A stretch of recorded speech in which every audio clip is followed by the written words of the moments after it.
We are headed to the Naval Academy for my entry interview. You should be treating me like an adult. Priscilla just kept her smile, tinged with a little sadness, firmly in place. You keep telling yourself that, sweet pea. We should be signing you up for junior high classes with your friends, not the academy. The academy shouldn't take 13-year-olds, she stated with a hint of steel. Maeve gave her a hard smile. Dad can still pull a few strings. Besides, I earned it through the competitive exams.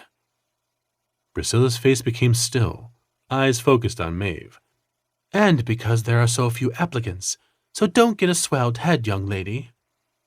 Maeve flounced into the seat, arms tightly folded across her chest, determined to maintain a stony silence in response. A tiny worry mouse nibbled at the edge of her consciousness. Why were there so few applicants? Dad had always drilled into her that duty to the Empire came above all else, even family. She knew that he'd given up so much for the Empire, and partly blamed himself for her sister's failures in character, as he described it. He knew that many considered joining the military to be a sucker's bet, but she'd never understood that. Entering the academy, she would never see her friends, especially Kai, Mary, Nikki, and Adia, or do all the things they liked to do together. Would she fit in? Everyone would be so much older. When she reached that point, she slammed the door on her concerns. Being 2 years ahead in school, her friends had also been older. She'd be fine, she told herself firmly. The car's back door remained open next to her, the petty officer driver standing by it as if she hadn't already gotten in. What's his problem? She demanded in silent petulance. Let's get there already. But just to make her day perfect, Commander Robert Ap Morgain hustled up, his enlisted aide, Chief Petty Officer Drago, heading for the front passenger seat.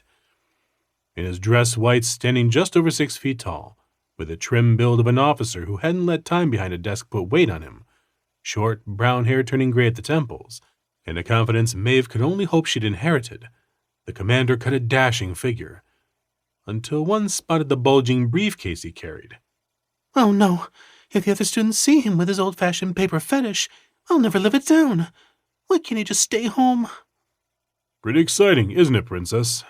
Robert, brown eyes twinkling, asked, as if he couldn't feel the daggers Maeve stared at him. After a moment of silence, Priscilla answered with humor evident in her voice and eyes. The Fairy Queen is not speaking to mere mortals today, sir. We have displeased the royal person, and she is giving us the silent treatment as a result. Robert shook his head. At least I can get some work done on the way. I have a meeting at Fleet Central for a conference call with the other sectors after we drop off Her Highness. I still have tons to do to get ready. This is too much, Maeve fumed inwardly, already horribly embarrassed by him dropping her off. And he didn't even have the decency to be wounded by her refusal to talk to him. They wouldn't see each other for 3 months. Although almost inseparable since the day Mom died, he treated her impending entry into the academy as if he were dropping her at the zoo or daycare. She felt so angry, she didn't know if she should scream or cry. 2 vehicles led them as they pulled out of the secure housing area and merged with the high-speed traffic headed for the academy.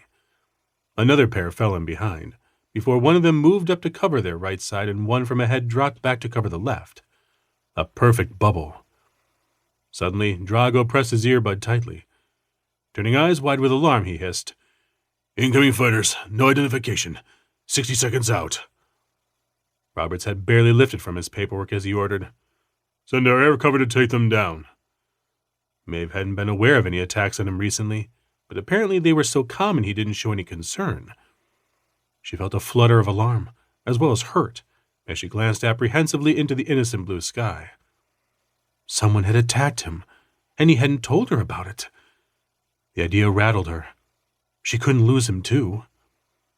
Drago raised an eyebrow at him. You sure, sir? SOP is they stay with us no matter what and let the general duty birds take out potential threats. Robert broke his concentration from the mass of papers covering his lap. I'm not accustomed to repeating myself, Chief.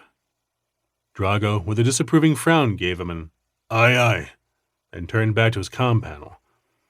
Maeve happened to agree with Drago. After all, what good were standard procedures if they were never followed? She feared for him, and couldn't stand the thought of losing her father.